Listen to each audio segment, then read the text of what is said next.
Bonjour Sarah. Bonjour.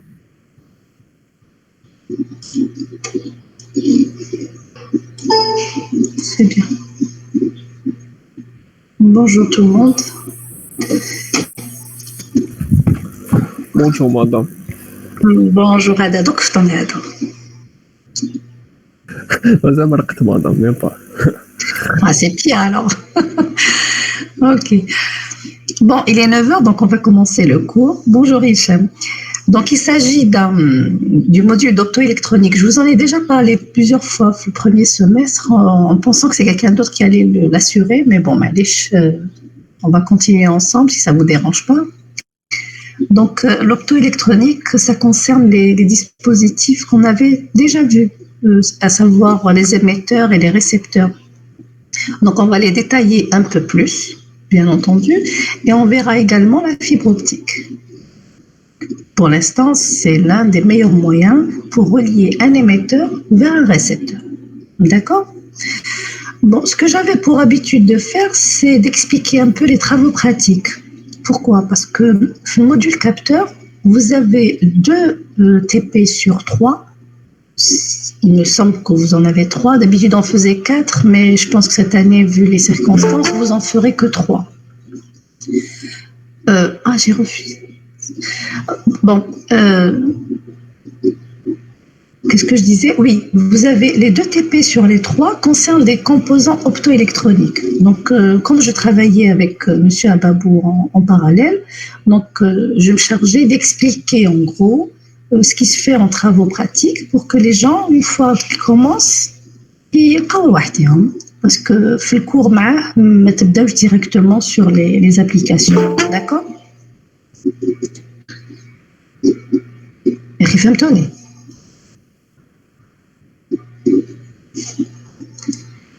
La question est, est-ce que vous avez reçu les TP ou pas encore? Non, madame. Pas faire madame. Non, madame. Bonjour Ali. Bonjour aussi Mustafa, oui. Donc on ne vous a pas donné. Donc si ça n'a pas changé, et normalement ça ne change pas, je vais vous montrer de quoi il s'agit. D'accord? Donc c'est important parce que quand je n'ai pas encore partagé les TP alors que le cours mazal m'a avancé tout je fais. Et c'est le problème de chaque année avec les étudiants. Donc je partage le document. باش نبداو لي تي بي مدام. On n'a aucune idée, mais on a reçu un appel pour préparer les labos le plus vite possible. Hein. Donc, peut-être que cette semaine, on vous donnera des informations. D'accord ? Madame, c'est préparé les demain, on commence les TP. Demain, hein ? Oui. Ah, d'accord. Chef, alors comme ça, ma touche. Mais ça serait dommage, oui, ça serait dommage. Tout le monde la section comme c'est pas à Babou, c'est Ferroché. Non, c'est pas. Voilà, Malish.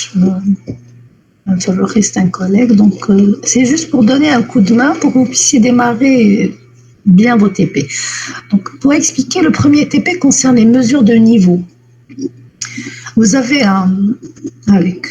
ça ressemble un peu à ça. Hein, l'image. Oui, madame. D'accord. Oui, madame. D'accord. Il faut très bien lire le document avant d'aller en TP. Ça, c'est primordial. D'accord ? Donc, vous avez ici une colonne.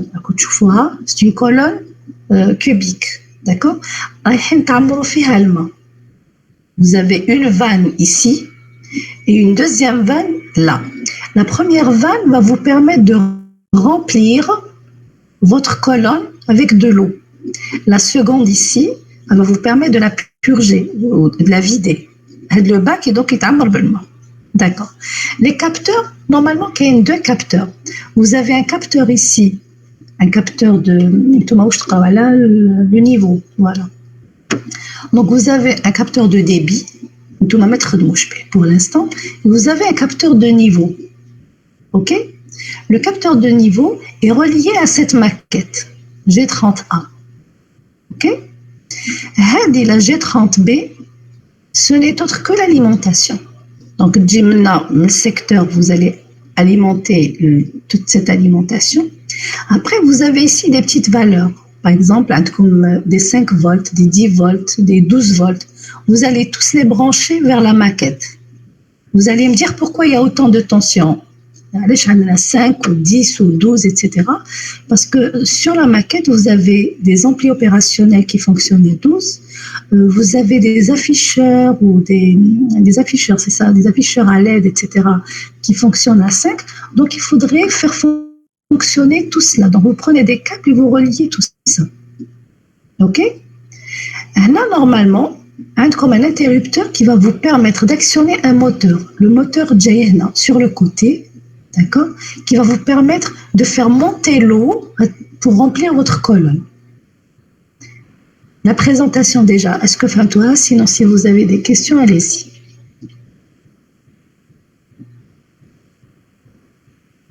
Pas de questions. Très bien. Donc, le moteur ici, vous aurez 2 fils là pour juste le polariser à 12 volts. Il fonctionne à 12 volts, le moteur. D'accord. Qu'est-ce qu'on peut vous dire? D'ouvrir cette vanne. Vous voyez comme elle est comme ça en perpendiculaire, c'est une vanne ouverte, en parallèle avec le tube. On dit qu'elle est ouverte. Si vous la mettez dans l'autre sens, perpendiculairement, au tube, ça veut dire qu'elle est fermée. Donc, tout le monde jamais sinon vous allez griller le moteur qui est sur le côté. Ok? Donc, on va vous demander de remplir le bac. Vous avez ici des graduations en litres et en millilitres. D'accord? Donc, en fonction des graduations, vous allez faire des mesures selon la demande FLTP. Alors, bon, c'est pas très clair, mais Doma, c'est quoi? C'est des jauges de contrainte. Les jauges de contrainte, normalement, comme on fait le module des capteurs, c'est des composants qui, lorsqu'ils sont soumis à des contraintes, que ce soit une pression ou une déformation ou, je sais pas, une élongation, d'accord? Qu'est-ce qui va y arriver? Leur résistance va varier. C'est pour ça qu'on les symbolise avec une résistance variable. On va les mettre sous forme de pont, d'accord? Donc, le pont, c'est lui qui va vous donner les valeurs de niveau. Vous allez me dire comment? Capteur de pression, qu'est-ce que je raconte? Qui va vous donner la pression. Vous avez la formule de la pression qui est égale à ρ G H. Normalement, P c'est la pression en pascal. ρ c'est quoi? C'est quoi ρ? La densité. شنو هي؟ mademoiselle, je crois. La masse volumique. La masse volumique, oui. Et vous avez G, la pesanteur, ok? Et H, la hauteur que vous aurez choisie ici quand vous êtes en train de remplir votre colonne. Du coup, vous allez avoir la pression. C'est le but de ce TP. Donc, vous avez ce qu'on appelle le capteur, il est là. Avec le capteur d'écho. Il va mesurer la pression. Donc, il va mesurer, si vous voulez, tout le poids de l'eau qui est sur ce capteur. En utilisant la fameuse formule qu'on vient d'expliquer. Sauf que le capteur wahdo,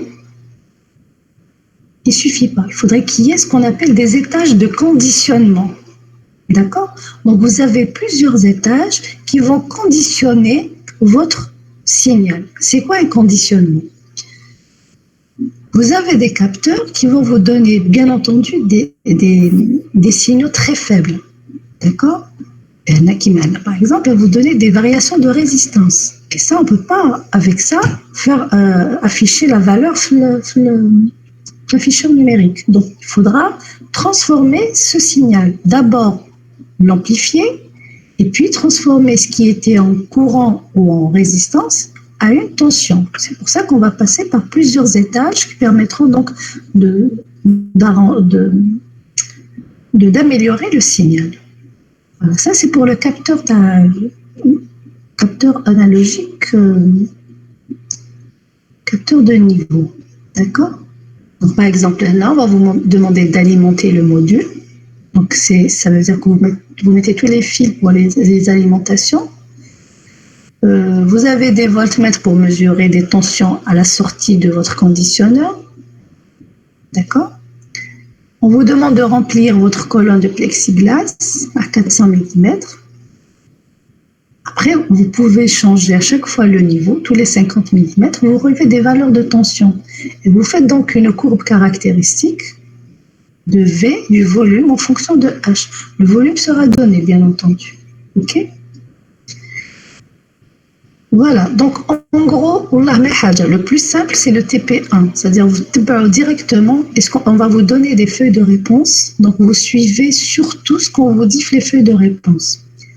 Deuxième point, quand vous faites un graphe, vous ne vous arrêtez pas à dire que ce graphe est une droite. D'accord? Il faut voir si la droite correspond à un élément physique. Est-ce que c'est la pente? Qu'est-ce que c'est en fonction des unités? Tout info. Est-ce que c'est une sensibilité? Est-ce que, je ne sais pas, c'est une résistance? Et il faudra donc faire une conclusion. D'accord? Ne t'absouche pas la forme de la courbe. C'est une pente négative, une pente positive, vous vous arrêtez là. Donc, il faut discuter vos résultats. Même si on ne vous le demande pas, il faut toujours essayer d'extraire quelque chose de vos courbes. D'accord? Vous êtes noté sur ça. Voilà, ça c'est le TP1. Je ne vous cache pas, c'est le plus simple. Même sur place, les enseignants, les hommes, ils le font rapidement. Deuxième TP, vous voyez le titre TP2, c'est le conditionnement de photodétecteur. Donc on vous les présente ici. Vous aurez une photorésistance. Dans la section 1, normalement, on l'a vu en technologie. On avait expliqué un petit peu le principe de la photorésistance. Et on avait dit que c'était une résistance qui variait en fonction de l'éclairement. Plus l'éclairement augmente, et plus sa résistance va baisser. D'accord? Pour la photodiode, celle avec laquelle vous allez travailler FTP, c'est une photodiode infrarouge. D'accord? Donc elle sera sensible à une LED infrarouge. Donc avec la BP 334, un truc comme ça. Bon, en tout cas, vous allez travailler avec une photodiode infrarouge. Et le troisième composant, c'est le phototransistor. D'accord? Vous voyez ici la lumière qui va rentrer via la base, via une lentille. D'accord? Et vous avez le collecteur et l'émetteur, comme on l'avait déjà expliqué normalement. S'il y en a qui ont oublié, vous pouvez poser vos questions et m'interrompre, il n'y a aucun problème. Là, on vous donne une présentation des caractéristiques de ces composants. La photorésistance, vous vous souvenez, on avait dit qu'elle elle suit une allure de une constante fois l'éclairement puissance moins gamma qui est un coefficient de correction. Lorsque je trace R en fonction de l'éclairement. Et c'est ce que vous allez faire en TP. Vous allez à chaque fois tracer la caractéristique du photodétecteur. Donc ici, pour la photorésistance, la sortie, c'est R. Donc c'est la première valeur qui va changer, c'est la résistance, d'accord, en fonction de l'éclairement. Et vous allez tracer quelque chose qui ressemble à ça selon les données que vous aurez prélevées pendant les travaux pratiques. Le deuxième élément, c'est la photodiode.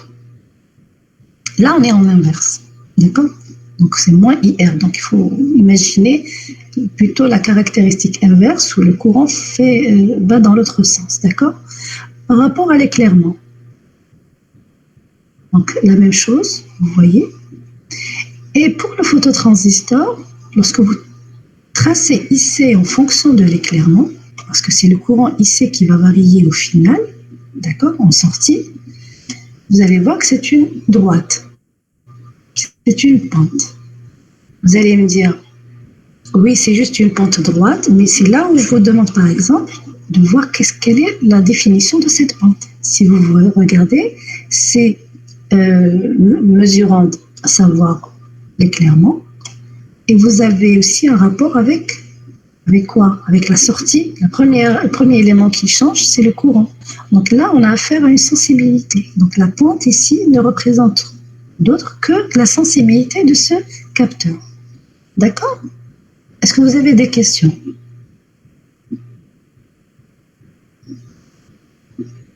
Non? Et rien comme toujours là. Madame, Oui. Oui, madame. laisse-moi gamma, c'est quoi le gamma? Et c'est un coefficient de corrélation. C'est-à-dire c'est un coefficient qu'on a utilisé dans le cas où qui transmet la courbe dialecte, les données, les différents TP, en fonction de la caractéristique mathématique, c'est-à-dire un logiciel qui va vous tracer une caractéristique mathématique. Il a été décalé. On peut changer ce gamma pour faire correspondre l'allure aux données pratiques.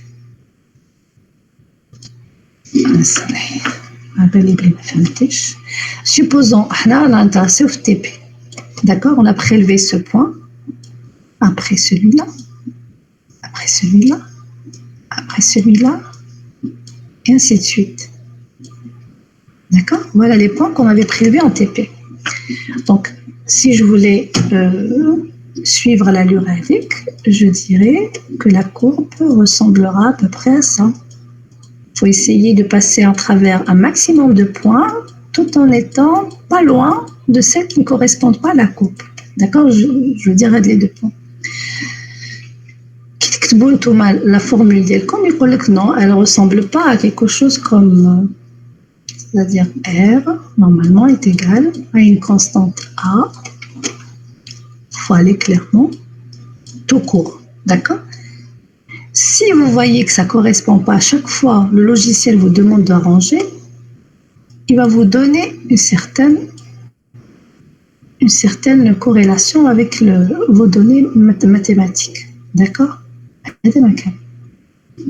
Mais souvent, ce gamma est égal à 1, sauf le cas où vos données sont vraiment très loin.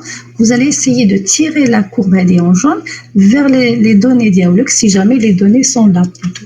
Par exemple, supposons les données dialectes comme un ailleurs. Mais c'est la même allure. Qu'est-ce qu'on fait? On va étirer, bien sûr, grâce au logiciel pour tracer. Vous allez les tirer pour faire correspondre. À ce moment-là, vous aurez un gamma différent de 1. Ok? Fahmtini, mademoiselle? Oui, madame, merci. Sinon, vous savez, un bon logiciel, c'est Origin. Pour ceux qui le connaissent, il y a sur YouTube un tuto qui a été fait par un enseignant. Si vous voulez, là, tel comme le lien, il vous explique exactement comment utiliser Origin, comment faire des courbes sur Origin. Peut-être que ça vous aidera aussi pour vos PFE. Scrollez la fin de la séance, je vais vous donner c'est juste une petite démonstration sur YouTube comment travailler avec Origin. Ok? On revient au TP. Donc, comme je disais, chaque capteur, au final, sera relié à une résistance. Alors, dans ce cas, cette résistance a 3 fonctions. Donc, protection du composant, limitation du courant qui traverse le composant, et en même temps, elle fait office d'une charge. D'accord? Puisque la sortie, je la prends ici. Donc, c'est une charge R1, R3, R4. Dans ce cas, c'est des charges. D'accord? Quand le schéma est aussi simple que ça, il suffit juste de prendre avec un voltmètre la tension en sortie et déduire le courant qui a traversé le capteur. Mais parfois, ceci ne suffit pas. Donc, on va utiliser des amplis opérationnels. Et à l'occasion, essayer de réviser les différents schémas les plus répandus concernant les amplis opérationnels. C'est très important, surtout quand vous travaillez avec les capteurs. Il n'y a aucun capteur qui peut fonctionner sans un ampli juste derrière. D'accord? Donc, Kimahnaya, c'est quel type de... Inverseur, madame. Inverseur. Inverseur, ok, mais également...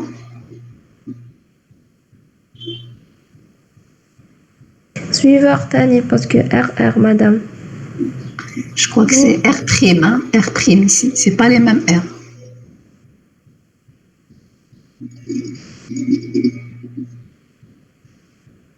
Selon le rapport des deux résistances, vous allez soit amplifier votre signal, soit le diminuer. D'accord? Le rapport des deux résistances va vous permettre soit de diminuer le rapport, soit d'augmenter et faire une amplification. Donc ça peut être un amplificateur et en même temps un inverseur. D'accord? Alors, les manipulations, qu'est-ce qu'on vous demande? Attendez que je regarde par rapport à la préparation. Voilà, VM. Alors, quand on vous parle de VM ici, en bas, en fait, c'est la sortie là. Donc, il faut imaginer tout le montage pour chaque capteur, parce que vous allez étudier les 3 capteurs en même temps. Pour chaque capteur, l'emplacement de VM serait là. OK? Ça, c'est le circuit conditionnement au total, avec un ampli, bien entendu.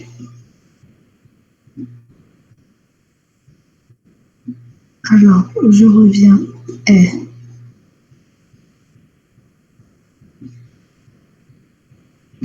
Donc, première manipulation, pardon. Une chose pour que on vous demande d'étudier l'éclairement de la lampe. Donc, pour étudier l'éclairement de la lampe, en fonction de la tension d'alimentation à ces bornes, on veut utiliser la photodiode proposée en exploitant son datasheet. Et on demande dans cette partie de réaliser le circuit électrique du conditionneur. Donc, vous faites les branchements, on va vous demander de relier J6, G5 et J11. D'accord? Et G4. Chose que vous allez faire sur les maquettes. Après, vous allez prendre la tension ici à la sortie, V7. Donc, c'est la tension une fois conditionnée. Et votre capteur, il est là. C'est la photodiode. D'accord. Vous allez faire varier l'alimentation pour augmenter l'éclairement de la lampe. La lampe, elle est là. D'accord? Elle est en face de la photodiode. Vous allez présenter vos résultats selon un graphe. Alors,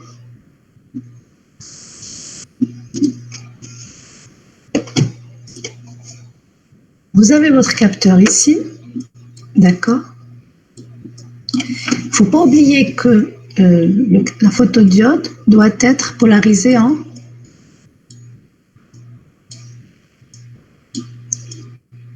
comment elle doit être polarisée, la photodiode?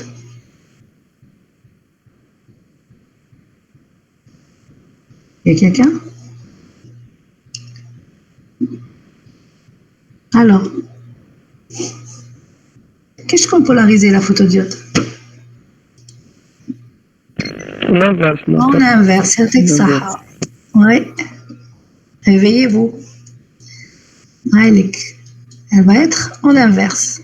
D'accord? C'est-à-dire le moins icône flanode. Et vous avez une lampe ici qui est en train d'éclairer. En inverse, c'est ça. Donc elle est en inverse. OK. Bon, nous on va mettre une résistance quelque part ici. Bon, vous avez votre lumière, donc l'éclairement il est là. Ce que vous êtes en train de faire en faisant varier la tension de votre lampe, c'est que vous êtes en train de faire varier l'éclairement. D'accord? Donc, je vais faire varier l'éclairement. Donc, E va varier. Pourquoi? Parce que l'alimentation va varier. D'accord? C'est comme si vous avez une alimentation ici. Vous avez une lampe. Voilà. En faisant varier cette alimentation, on va noter V. Cette lampe va donner des éclairements différents. OK? Donc là, je suis en train de faire varier l'éclairement. Et donc, le photodétecteur ici, à savoir la photodiode, va donner des courants. Le I va varier. Du coup, on va tracer une courbe des courants prélevés grâce à un voltmètre ou autre chose, oui, un voltmètre, multimètre, en fonction de l'éclairement. Vous allez avoir une certaine allure. Le problème, c'est que le courant, on va le tracer. On va tracer quoi? Parce que rappelez-vous que schéma, pardon, rappelez-vous le schéma, vous avez tout un étage, voilà, ici, tout un étage, pardon, ici, tout un étage de conditionnement qui va vous transformer ce courant en une tension. D'accord?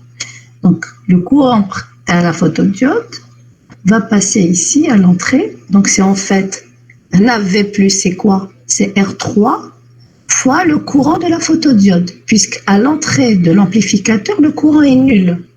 Toujours nul. Donc, vous avez le courant de la photodiode qui va traverser R3, ça va la formule compte AV+. OK? CA ici, c'est juste pour la stabilité de votre schéma. Donc, si vous voulez, la seule boucle de retour que vous ayez, c'est R7. Les deux ne sont pas branchés. Donc, le schéma va être encore plus simple. D'accord? Donc, V+,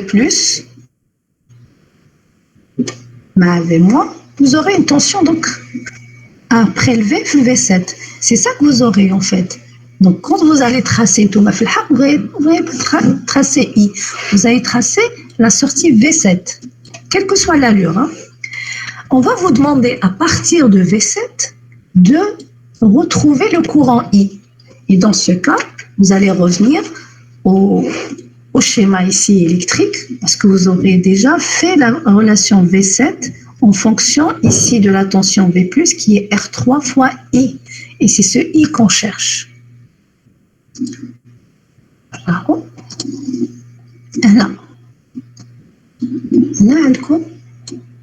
Le I, on va l'appeler la photodiode. D'accord. La tension V+, est directement reliée à le courant. C'est comme ça que vous allez le déduire, de façon à la le gain. Ils vont vous donner pendant le TP le gain de cet amplificateur. Vous avez V+, il suffira donc de déduire le I. D'accord? En même temps, qu'est-ce qu'on vous donne à la fin? Regardez bien. Voilà, on va vous donner le datasheet de cette photodiode, parce que vous allez travailler avec la 41 normalement. Donc vous allez travailler avec la 41 et pour déduire les courants en fonction de l'éclairement, la courbe que vous allez exploiter, c'est celle-là.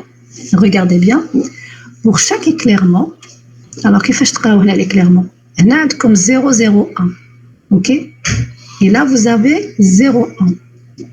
Donc normalement, je saute 2 points.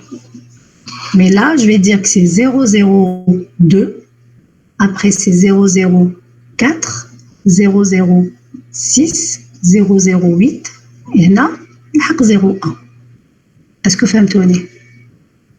Je répète. Là, j'ai 0,01. Donc, elle dit c'est 0,02. Là, je saute un point. Après, 2. Pareil ici. Donc, si c'est 0,1, normalement, là, c'est 0,2. Mais là, c'est 0,4, 0,6, 0,8, 1. Là, j'ai un 1. Donc, c'est 2, 4, 6, 8, 10. 10 quoi? 1000 watts par centimètre carré. Donc, une fois que tous les courants dialectiques, vous allez essayer de les retrouver ici. Supposez que vous avez entre 4 microampères et je dirais 40 là. Ouais, il y en a 40. Ok. Votre plage de mesure, c'est situé ici. Mettez un minimum de. Alors si c'est 1, 2, 4. Vous avez eu 4 microampères. Je lis très vite. C'est 4 microampères. Votre calcul. Là, je reviens ici. Quand j'ai calculé ici le courant, d'accord, je viens vers cette courbe, je cherche le courant et je fais la projection et je trouve l'éclairement qui lui correspond. Pareil ici, approximativement, c'est là.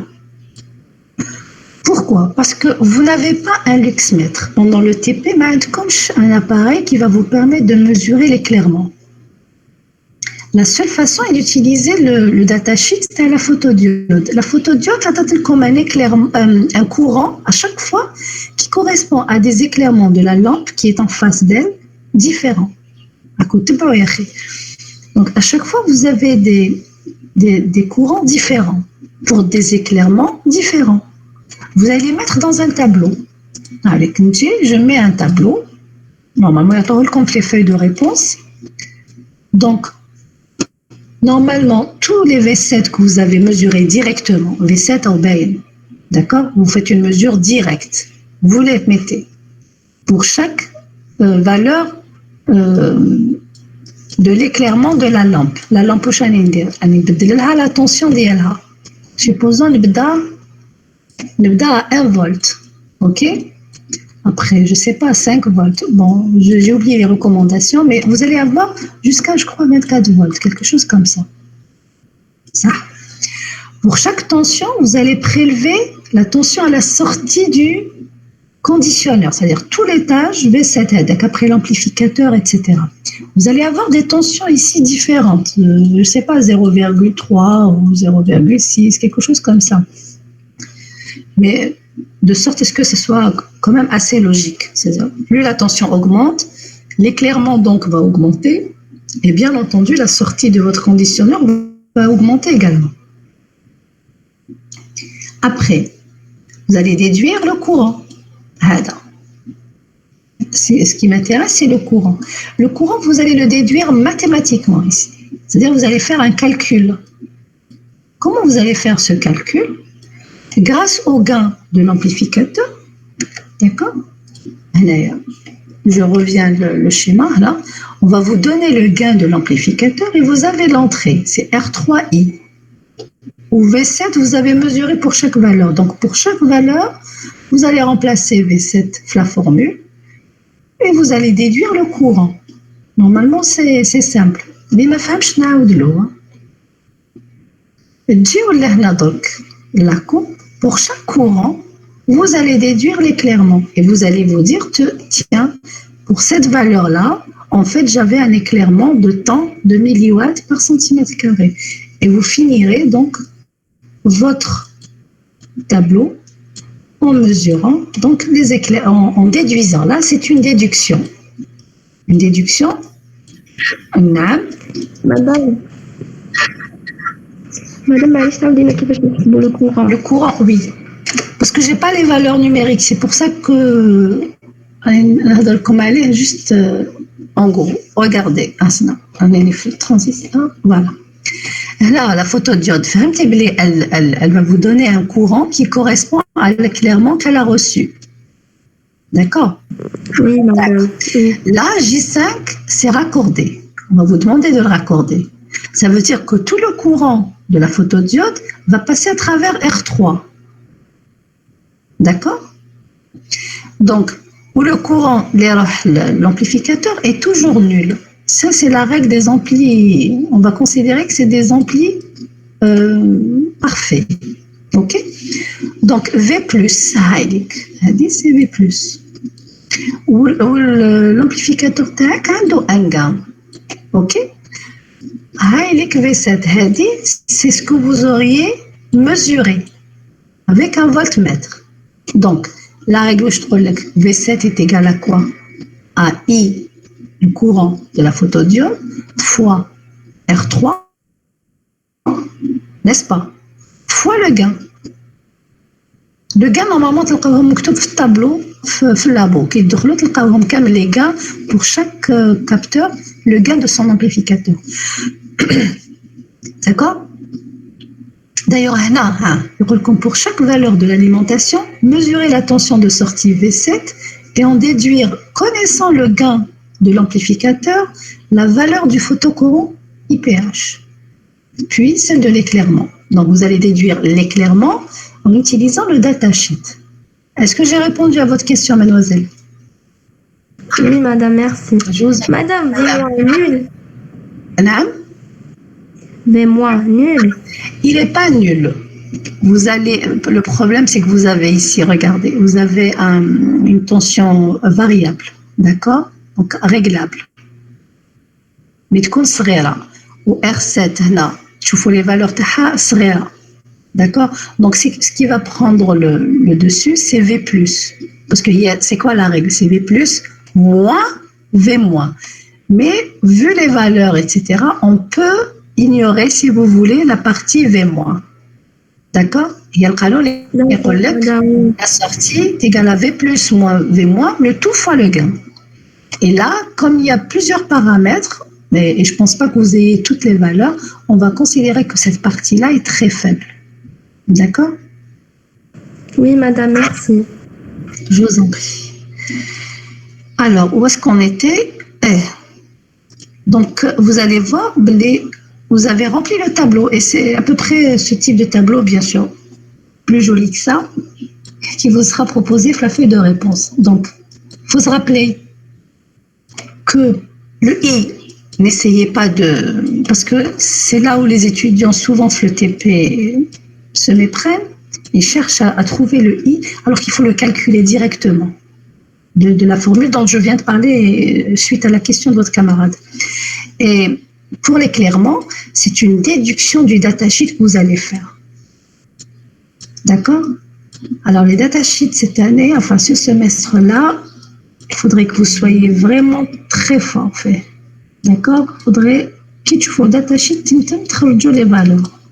C'est ce qu'on fera aussi au fur et à mesure, Inch'Allah, les leçons. Voilà.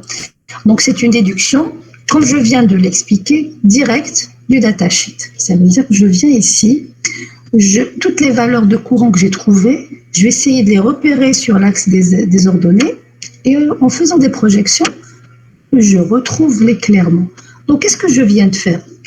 Si je réfléchis bien, j'ai démarré avec une lampe inconnue, d'accord? J'ai éclairé avec une photodiode qui m'a donné des courants mesurables. J'ai été voir le datasheet de cette même photodiode qui est quelque chose quand même d'assez sûr, d'accord? C'est pas un datasheet qui a été fait par n'importe qui, d'accord? Ça veut dire que c'est quelque chose de sûr. Donc c'est un élément que je peux utiliser avec fiabilité, d'accord? Donc j'ai démarré d'une lampe, je disais inconnue, j'ai mesuré un courant et j'ai été voir un datasheet fiable pour déduire l'éclairement de cette lampe. Donc, ce que je viens de faire, c'est l'étalonnage de cette lampe. Ça veut dire que j'ai déduit un paramètre de cette lampe, à savoir l'éclairement, en utilisant un composant connu et fiable. Donc, le datasheet est fiable. Ce qu'on appelle un étalonnage, on appelle ça un étalonnage. Un étalonnage indirect. Qu'est-ce que j'ai écrit? Indirect. Pourquoi un étalonnage indirect? Qui peut m'expliquer? Étalonner, ça veut dire trouver des paramètres d'un élément, d'accord? Trouver un paramètre spécifique d'un élément. Alors, pourquoi j'ai dit indirect et non pas direct? Madame, Non. parce qu'on a déterminé un paramètre d'un élément à l'aide d'un autre élément. D'accord. Et si c'était direct? Si c'était direct, qu'est-ce que j'aurais utilisé pour définir ce paramètre? Un outil de mesure. Exactement. Il y a quelque chose. Qui c'est? C'est moi, madame. Manish Nchouf, on est sur le tableau. Appelez Asmet. Zarouta. Zarouta. Oui, je vois qui c'est. Zarouta Maria, c'est ça? Exactement. Ah, vous voyez bien que je commence à me souvenir de vous. Alors, très bien, mademoiselle Zarouta. C'est exactement là. Si j'avais utilisé un luxmètre, parce que ça existe, hein. Balka. Je ne vais pas rentrer dans les détails. Alors, si jamais j'avais un luxmètre, d'accord? Un luxmètre. J'aurais pris directement le luxmètre, je l'aurais mis face à la lampe, elle aurait éclairé, il m'aurait affiché les valeurs.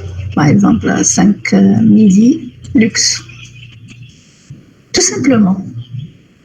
Mais quand je n'ai pas un appareil qui me permet de mesurer, je vais utiliser quelque chose quand même de fiable, c'est-à-dire d'une façon indirecte, pour retrouver ce même paramètre. C'est pour ça qu'on parle d'étalonnage indirect dans ce cas et d'un étalonnage direct quand il s'agit d'utiliser directement l'appareil fait pour cette mesure. Avez-vous des questions?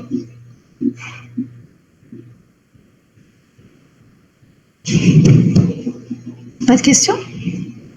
Très bien. Je vais demander vos notes à M. Ferrouri. Ça.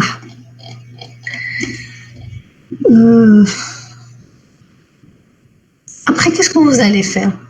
Donc, la première fois, on a étalonné en utilisant la photodiode. La deuxième fois, vous allez utiliser un étalonnage en utilisant quoi? La photorésistance. D'accord? Voilà, c'est presque le même schéma.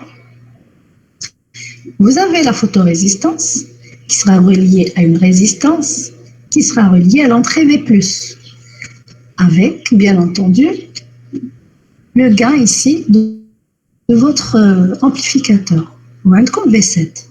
Donc, le conditionneur, mais le capteur, et vous savez que chaque capteur a sa sensibilité, sa fiabilité, sa justesse, etc. et j'en passe. D'accord? Je ferai une troisième manipulation, pareil, avec un autre composant, à savoir le phototransistor.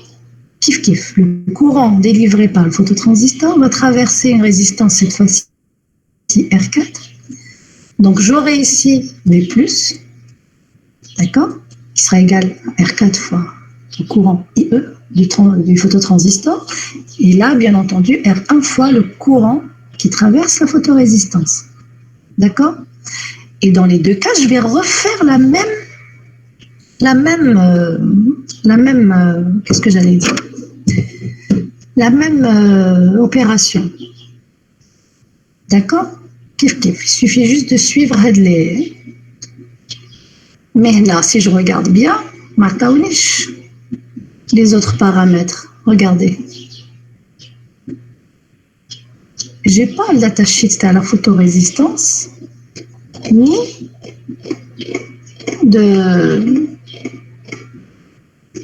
du phototransistor. Comment faire?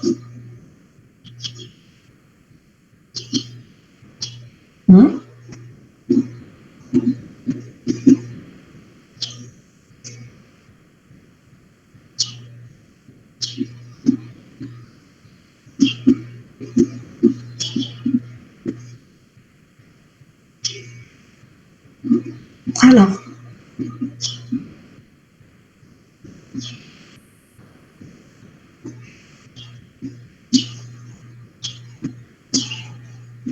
vous n'avez pas une idée?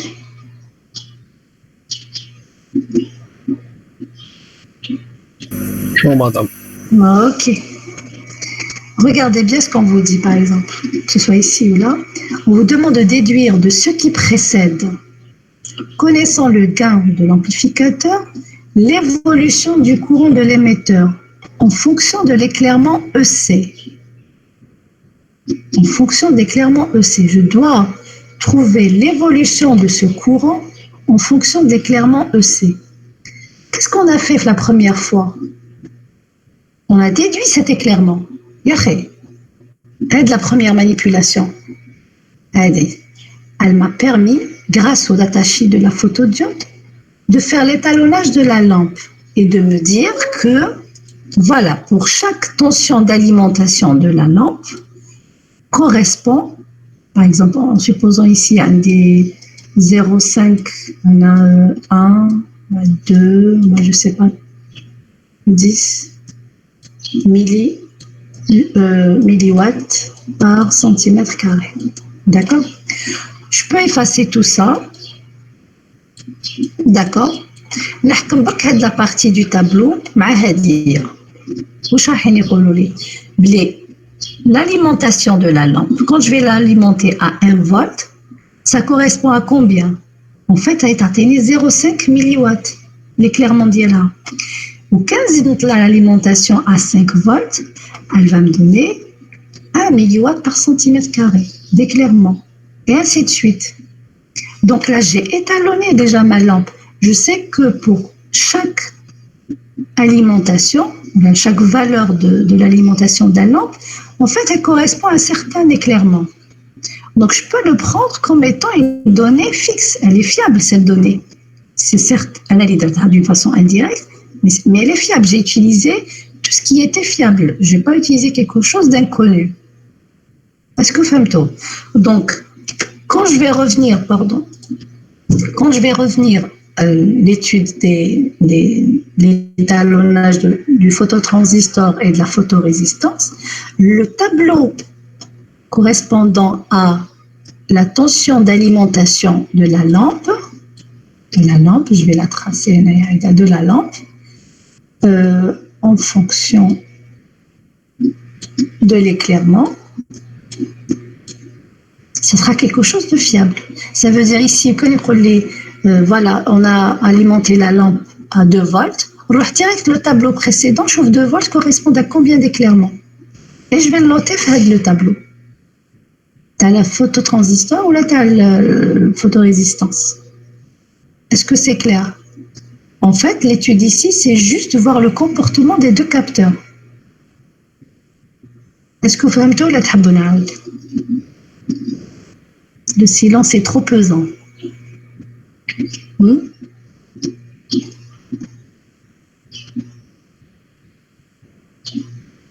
Je refais ou c'est clair? Il y a واحد répondait. Je n'arrive pas. Madame, s'il vous plaît, vous pouvez refaire. Très bien. Bon, on va effacer tout ça. Mais je ne vais pas refaire tout dans les détails, bien sûr. Bon. On a une lampe. قلنا هذيك. La lampe, elle est polarisée. نعيطوا لها V'.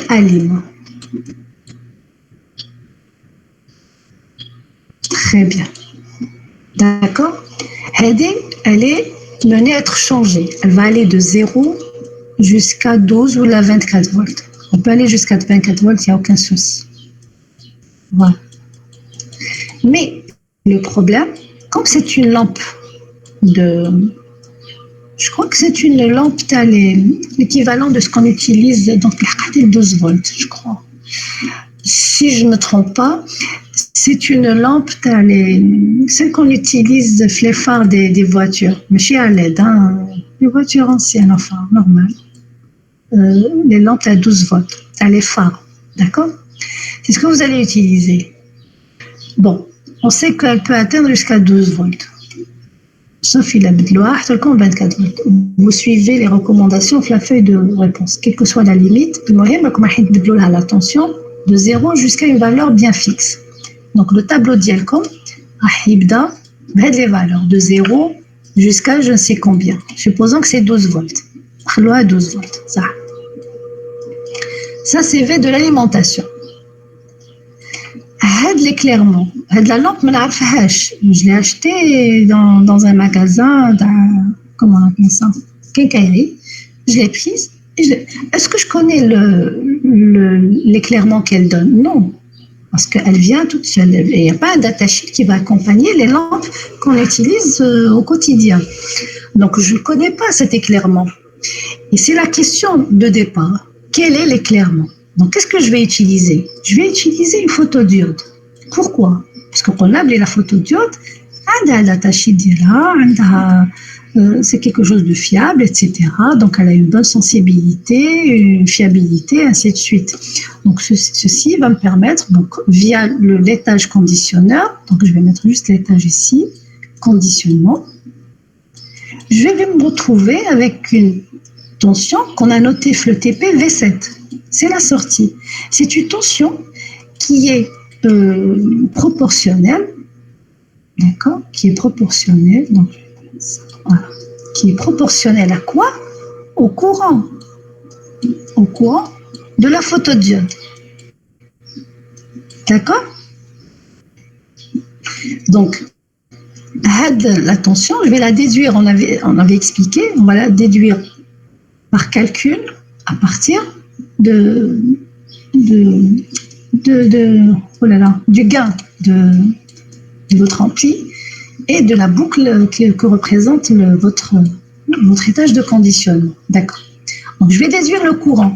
Je vais venir ici. Déjà, je vais noter toutes les valeurs de V7. Je vais les noter ici, dans une deuxième colonne. Et plutôt, ça c'est 7. Ça. À partir de V7 et par calcul cette fois-ci, donc par calcul, je vais déduire quoi? Je vais déduire ce courant I. Donc j'ai V7, je vais déduire le courant I. D'où je vais déduire le courant I, si vous vous en souvenez, la formule, V7 est égal V plus moins V moins fois le gain. Ça. Je vais déduire les valeurs du courant. Après, qu'est-ce que je cherche? Quelle est la valeur de l'éclairement lorsque j'alimente cette lampe à 0 volts? Là, par contre, une fois que j'ai le courant, je vais aller vers le datasheet. Je vais écrire juste data, tout m'a fait anglais, c'est datasheet. D'accord. Je vais aller vers le datasheet avec la courbe des courants en microampères, n'oubliez pas les unités, attention. Et je vais déduire les éclairements. Et cette fois-ci, ils sont en milliwatts par centimètre carré. Et vous vous rappelez, en photométrie, on avait dit que milliwatts en centimètre carré, c'est dans le domaine énergétique, c'est l'équivalent du lux dans le domaine photométrique. D'accord? Ils se valent, donc il n'y a aucun souci, on peut utiliser les milliwatts par centimètre carré aussi bien que les lux. Donc, de cette courbe-là, qui n'est qu'une droite, qui simplifie les calculs, je fais des projections de toutes les valeurs des courants. Avec les courants, c'est tout ce que j'avais sur le tableau. À chaque fois, je fais ce qu'on appelle une... J'ai perdu mon latin. Donc, je déduis les éclairements correspondants. E1, E2, E3, la dernière valeur. Voilà. Donc, au final, j'ai trouvé une corrélation entre la tension d'alimentation et l'éclairement. Si le détecteur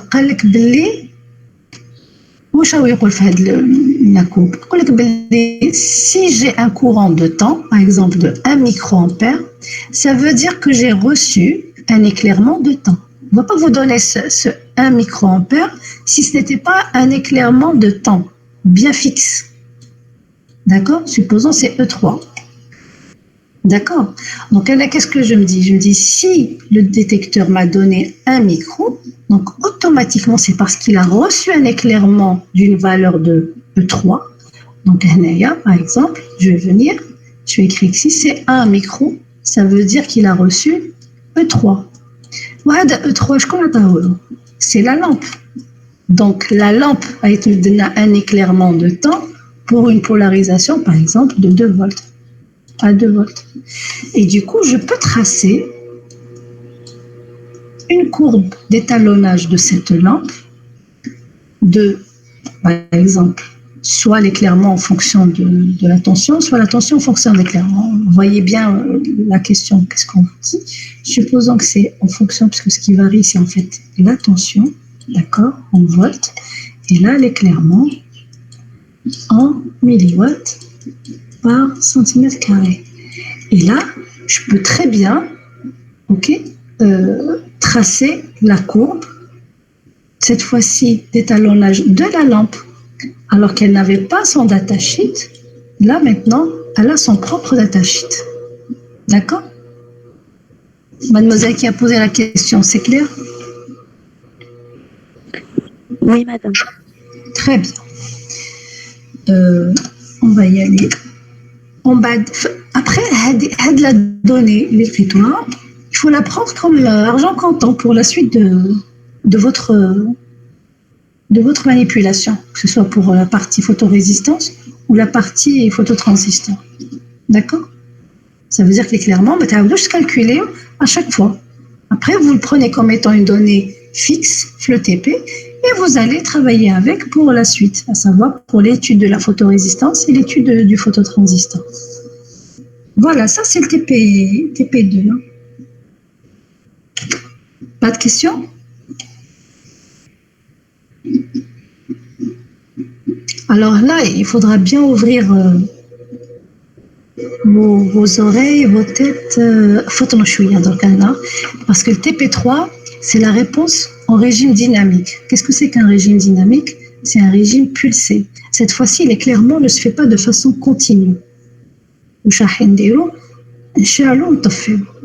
La LED, cette fois-ci, on va utiliser une LED. Donc, la LED avec une fréquence bien définie. Donc, on va voir est-ce que le capteur pourra suivre cette cadence. D'accord? Donc, je vais vous donner un exemple. Un peu... Alors, la lampe que vous utilisez chez vous, quand vous la regardez, est-ce qu'elle est allumée tout le temps ou est-ce qu'elle s'éteint et s'allume à une certaine fréquence? La lampe, non. Elle s'éteint et s'allume. Elle s'éteint et s'allume. Pourquoi?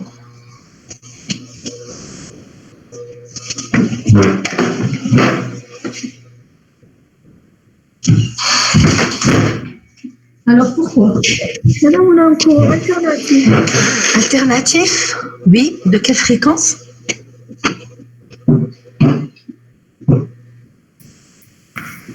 Quelle est la fréquence à votre courant alternatif? 50, madame. Quelle? La fréquence 50 Hz. 50 Ah, Hz. Voilà, dans le secteur. Donc, la lampe que vous avez chez vous, en fait, elle est en train de s'allumer et s'éteindre à une fréquence de 50 Hz, parce que le secteur d'ILCOM, il est dans tous les foyers, à 50 Hz. D'accord? Mais est-ce que vous arrivez à voir qu'elle s'éteint et s'allume? Non, madame. Pourquoi? C'est trop rapide. C'est trop rapide. C'est trop rapide pour votre sensibilité. Ça veut dire que votre seuil de détectivité, c'est ça le terme en fait, ça veut dire que l'œil humain a une certaine détectivité. Il détecte les variations de lumière jusqu'à 40 Hz. D'accord? Au-delà de 40 Hz, il ne va pas voir ces variations. Donc, si vous voulez, on est en dehors de la bande passante de l'œil humain. Est-ce que vous savez ce que c'est qu'une bande passante? C'est quoi une bande passante? Madame, l'intervalle où l'œil humain peut détecter. Oui, mais Clayton a déjà même pour les amplificateurs et tout. Et comme toujours, il y a FC1 jusqu'à FC2. C'est une bande passante. C'est quoi FC? Oui, madame. C'est les fréquences de coupure. Par exemple, ici, c'est un passe-bande. S'il s'agit d'un passe-bande, il y a deux fréquences de coupure. Il y a FC1 ou FC2. Si c'est un passe-bas, où est-ce qu'on fait? FC1 barque, madame. FC barque. Il date de 0, puisque c'est un passe-bas. Il date à 0 et il se termine à FC1. Et si c'était un passe-haut,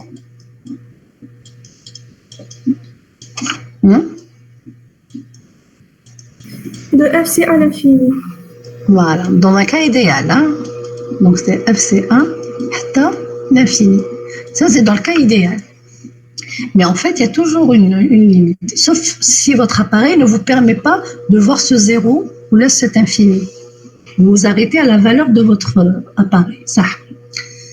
Donc, si je reviens à l'exemple que je vous ai donné, l'œil humain a une base, une bande passante allant de 0 à 40 Hz. Et ce n'est pas par hasard qu'on a choisi les secteurs à la maison à 50 Hz. Parce qu'au départ, c'était pour l'éclairage uniquement. Donc, on a choisi les 50 Hz. Pourquoi? Parce qu'ils sont en dehors de la bande passante et du coup, ça ne va pas nous aveugler à chaque fois qu'on voit cet allumage et l'extinction de cette lumière à chaque fois. OK? Ça. Donc, le TP ici commence par qu'est-ce que c'est qu'un comportement dynamique d'un photodétecteur. Donc, je vous laisse le soin de lire tout ça quand on va vous les donner. Donc, si on ne vous a pas remis encore les documents, ça veut dire que demain, peut-être que vous serez convoqué pour qu'on vous fasse juste une présentation des maquettes. D'accord? Il y a une possibilité que ça commence comme ça. Après, vous commencerez les TP proprement dit. Donc, alors, il faut lire bien les documents. N'allez pas à l'aveugle, vous allez perdre des occasions d'avoir de très bonnes notes en TP. Et ça vous permettra de compenser les modules après. Alors, la période, vous savez très bien ce que c'est. Voilà. Par contre, TM et TD, c'est les temps de montée et les temps de descente. Et là, vous, normalement, quand à la forme.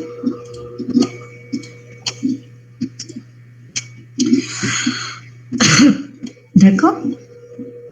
Alors, on vient ici. Vous voyez ce module ici? Regardez, vous avez toujours une alimentation. Vous avez des interrupteurs ici pour allumer et éteindre. Elles sont branchées au secteur. Et en même temps, elles viennent alimenter la maquette didactique. D'accord? À l'intérieur de cette maquette, qu'est-ce que vous avez? Vous avez ici un boîtier, d'accord? Fait les 3 capteurs avec 3 émetteurs. Vous allez trouver les résistances de protection, de limitation de courant, etc. Vous allez les voir à l'extérieur. Là, tu formes le fond. 3 résistances pour chaque émetteur.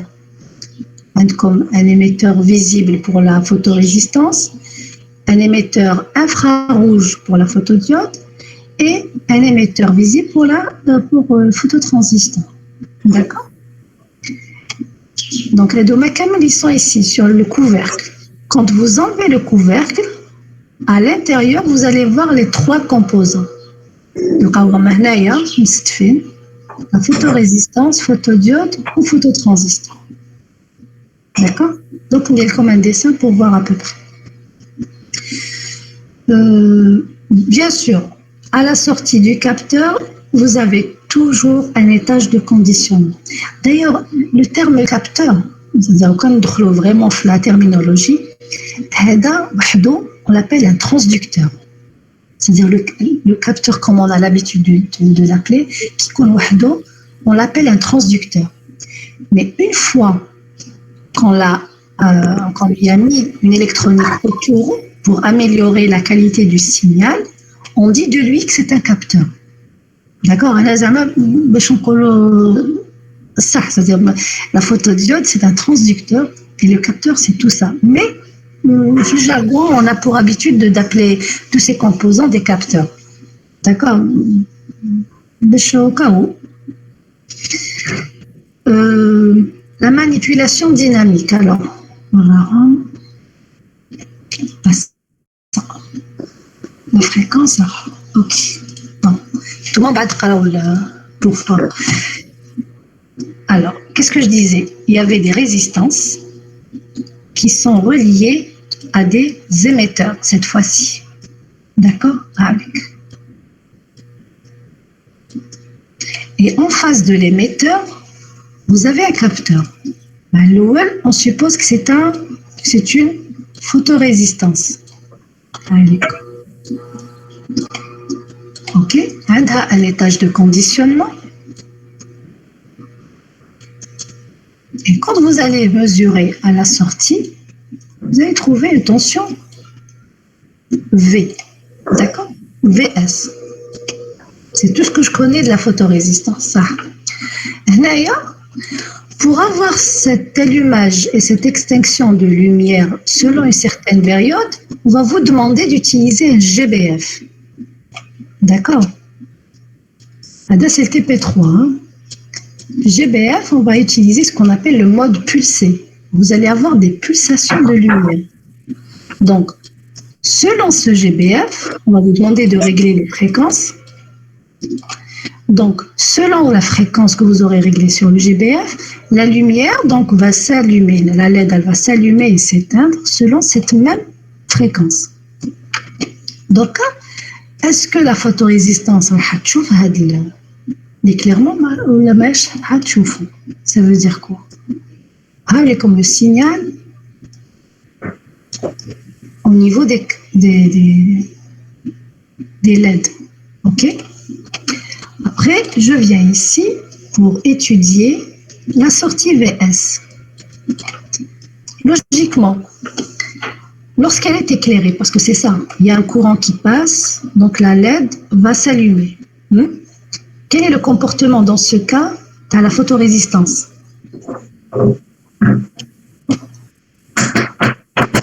VS madame. كاين واحد مخلي الميكرو تاعو شاعل ماذا به يطفيه s'il vous plaît. واش قلتي مادموزيل؟ Plus VS. VS واش راح تصرا واش راح يصرا الكومبورتمون ديالها؟ Maximum. Maximum. Je suis en train d'éclairer. Comment elle va se comporter la photorésistance? مادام تكون مع هذيك مع لو فيف لا لاد يكونوا لي ميم نو مادام. فإذا كانت هذيك 1 تكون هذيك 1. إذا كانت في 0 تكون في 0. Non, non. Oui, تفكري, elle va être nulle. علاش? Ça veut dire qu'elle va diminuer. Lorsque la photorésistance est éclairée, sa résistance va diminuer. Si sa résistance va diminuer, donc la tension qui lui est proportionnelle va diminuer aussi. D'accord? Donc, là, pour un éclairement, la tension va tendre vers un minimum. Elle ne va pas s'annuler, je ne pense pas, mais elle va tendre vers un minimum. D'accord? Là, je suis dans un état lumière. On va appeler lum. Dans le deuxième cas, c'est éteint, c'est 0. Donc la LED va être éteinte. maximum. Donc, il va être au maximum. Il est sous obscurité. Et sous obscurité, qu'est-ce qu'on avait dit? Que la photorésistance va avoir tendance à augmenter. C'est-à-dire sa valeur aura tendance à augmenter. Donc, ça va augmenter. D'accord? Et ainsi de suite. Qui dit la lumière? Ou qui dit l'obscurité, dites-la. J'ai la lumière, c'est ça le comportement de la photorésistance. Il est inversement proportionnel à la lumière. Plus la lumière est là, plus la résistance est. Ok? Donc on est censé, après un réglage minutieux des oscilloscopes, parce que là, vous allez utiliser un oscilloscope pour visualiser votre sortie et un oscilloscope pour voir la tension de votre GBF. D'accord? Et si vous réglez bien la fréquence, parce que ce que je viens de vous tracer ici, c'est lorsque la fréquence est dans la bande passante. D'accord? Ça, c'est un comportement normal. Regardez, c'est-à-dire le capteur, il a eu le temps de répondre. Vous voyez ici le palier, ça veut dire que vous avez eu la valeur permanente. Ça veut dire que votre capteur a eu le temps de répondre et se stabiliser à la réponse équivalente à la stimulation. D'accord? Donc, il s'est stabilisé. On appelle ça un palier qu'il faudrait voir lorsque vous le voyez, c'est que vous êtes dans la bande passante. Ça veut dire que la photorésistance va être répondue correctement. D'accord? Maintenant, si jamais ce n'est pas le cas, vous allez voir des dents de scie comme ça. Ça veut dire que vous êtes en dehors de la bande passante et il faudra baisser la fréquence. C'est-à-dire, je vais c'est-à-dire l'astuce Moondoc. C'est un passe-bas. D'accord? C'est un passe-bas. Ça veut dire que la fréquence de la bande passante d'Yellow, elle ne dépasse pas les 100 Hz. 200 peut-être, mais pas plus. Ça dépend des maquettes. Il y a 100, 200, peut-être moins, il y a même 70, 80. D'accord? Donc, elle a une bande passante très faible, très réduite. D'accord? Donc, il faudra jouer sur les fréquences. Je te parle le schéma parfait. Pourquoi? Parce que c'est une fois que j'aurai vu le palier que je pourrai me permettre de parler de temps de montée et de temps de descente. D'accord? Taux de montée, temps de descente. Qui m'a dit? Donc, c'est combien pour le temps de montée? Alors, quel le temps de montée? À quel niveau je vais le mesurer? Madame, entre 10% et 90%. Voilà, entre 10% et 90%.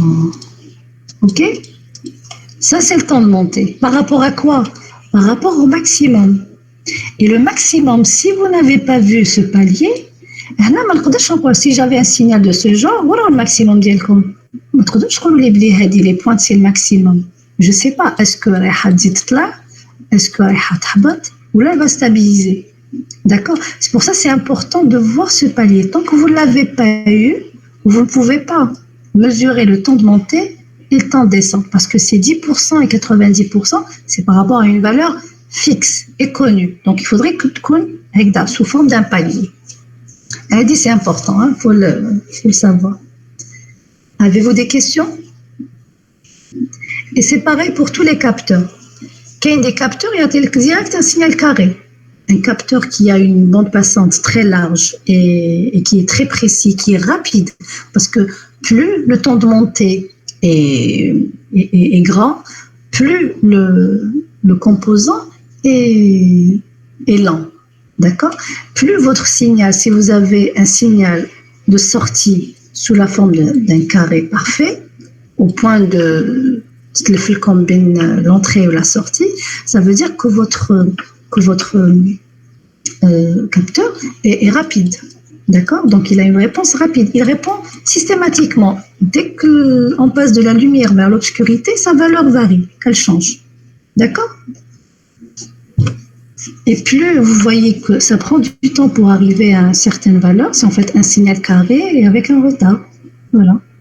D'accord? Donc, là, et c'est ce que vous allez voir sur la photorésistance. La photorésistance, c'est un composant assez lent, alors que la diode et le transistor, enfin, photodiode et phototransistor, sont deux composants rapides. Mais chacun a son domaine d'application final. Électronique. Avez-vous des questions?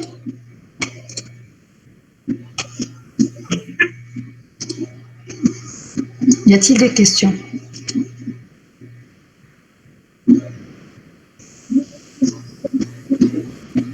Je crois qu'il y a quelqu'un qui veut poser une question. Sheima, essayez de régler votre micro.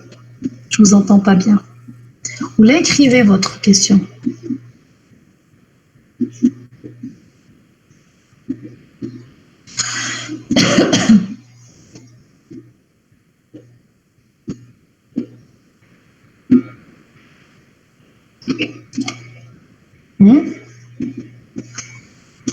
Sheima, elle n'arrive pas à poser la question. Les autres, est-ce que vous avez une question à poser?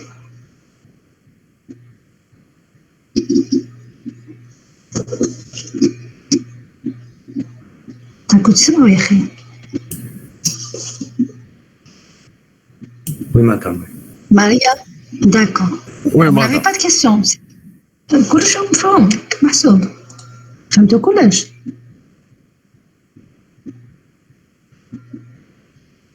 Très bien. Oui, madame, فهمنا. D'accord. Donc, il y a une question là, heureusement que je l'ai vue. Il faut qu'en fait varier la fréquence du signal provenant du GBF jusqu'à observer une atténuation de 3 décibels. Aïe, je connais 2 points ziada. Vous, Chris, vous êtes là? C'est quoi le... Madame, fréquence de coupure. Fréquence de coupure? Oui. Pour déduire la fréquence de coupure. Oui, mais c'est quoi les 3 décibels? Alors, on a une atténuation de 3 décibels. C'est vrai que ça correspond oui, c'est ce que vous faisiez, l'électronique générale, je crois. Quand... Madame, Le gars, madame. Le gars. non, c'est pas le cas. Quand tu as par exemple un passe-bande, vous avez Vmax, d'accord? Et après, à une certaine valeur, vous déduisez les fréquences de coupure. D'accord? Mais on accepte une atténuation de 3 décibels, moins 3 décibels.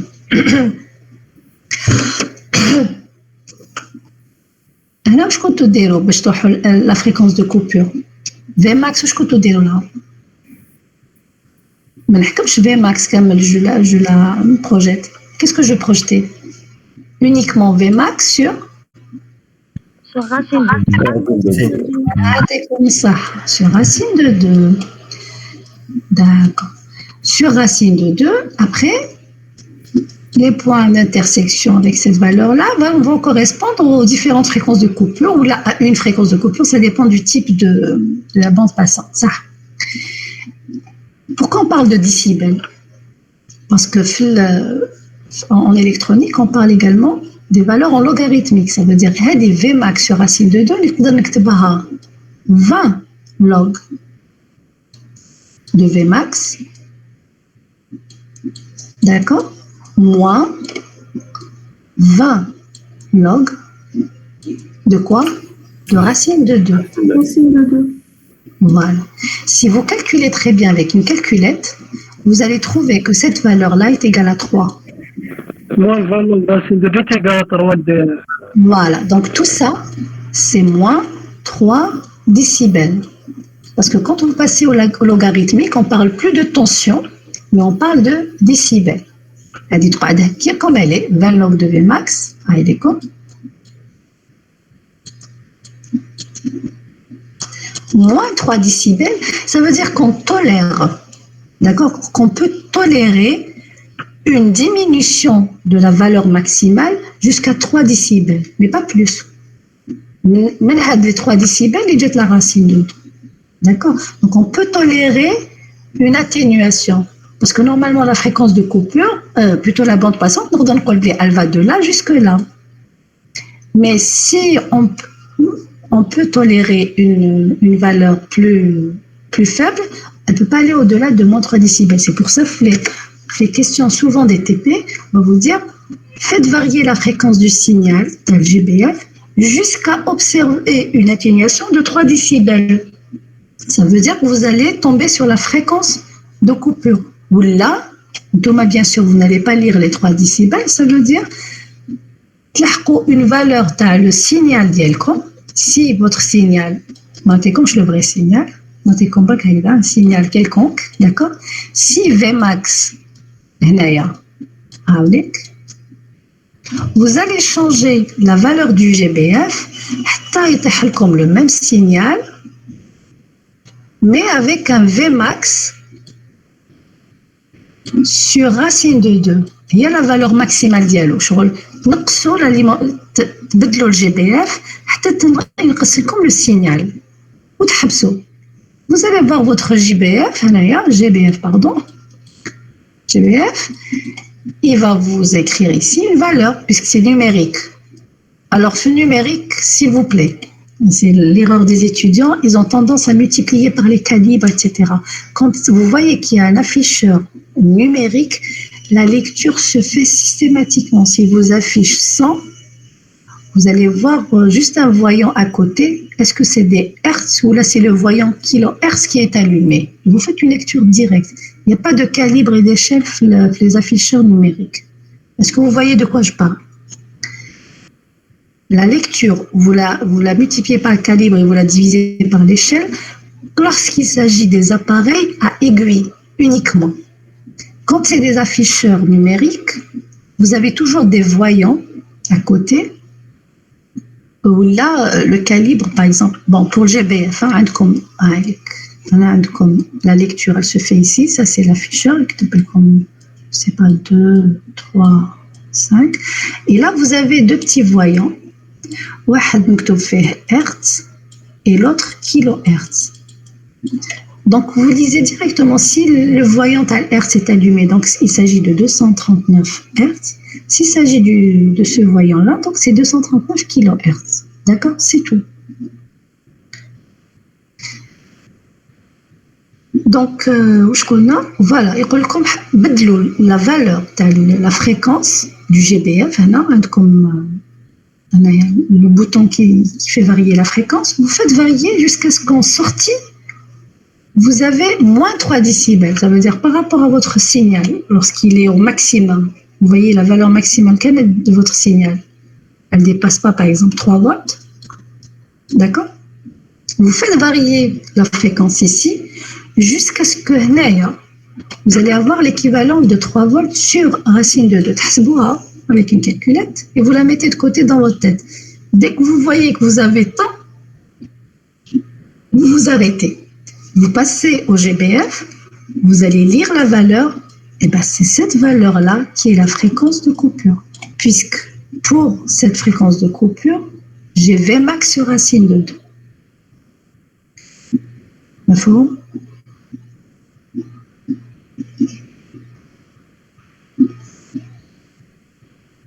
Oui. Je ne sais pas si c'est le carême, mais ce n'est plus la même section que je vois aujourd'hui. Enfin, que j'entends aujourd'hui. D'habitude, vous êtes plus au taquet.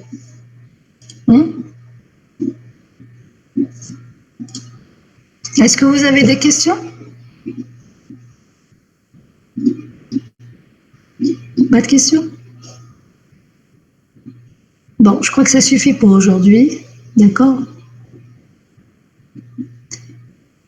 Sinon, si vous avez des questions, vous pouvez toujours m'envoyer vos emails et je vais voir quand est-ce que je pourrais répondre. Enfin, il a dit tous les TP pour Bounache, vous êtes là?